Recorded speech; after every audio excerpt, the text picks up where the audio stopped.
Welcome, welcome, welcome. This is the place if you want to be essential. Nurse Stephanie Victoria here. I'm going to help you pass the CNA exam and continue into healthcare. Hit the subscribe button. Take care. Bye. All right, Stephanie here again, and I want to go over infection control during skills, okay? And so pretty much, the biggest idea is not to cross-contaminate and not to dirty anything. So I teach my students object and patient, and here's the quickest way to go. So you start a skill off with hand hygiene, right? Whether it's soap and water hand wash or Purell. So objects, right? Objects are your supplies, actually going into the room, knocking, and you'll see me talk about it in different videos. So I do objects, put gloves on patient. Then when you're dealing with the patient, take gloves off, hand hygiene and objects.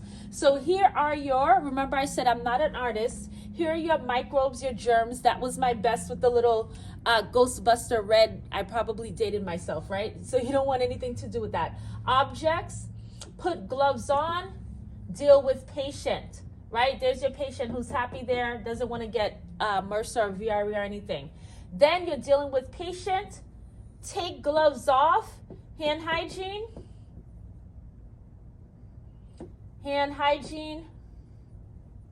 and deal with object. Do you see that? How you bypass the microbes. So real quick, what it would look like, say a skill like,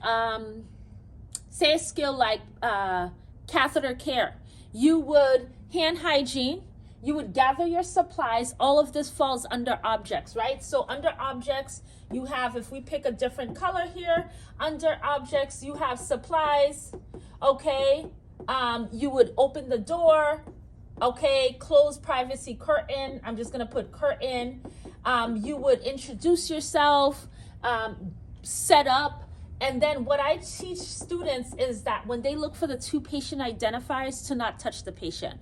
Now, obviously, if a patient's immobile, but most patients in bed can go like this. So this is all objects. And then when you set up, raise the bed, all of that, body mechanics, all of that's objects, okay?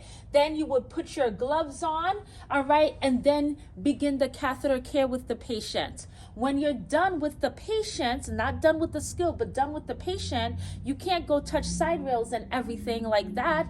You would take your gloves off, hand hygiene, and then go into your finishing up steps, which would be lower the bed, tell the patient that call lights there, open your privacy curtain. So if you do it like this, it will be very difficult for you to break your infection control principles, okay? So object, put gloves on patient, take gloves off, hand hygiene, object. All right, guys, good luck.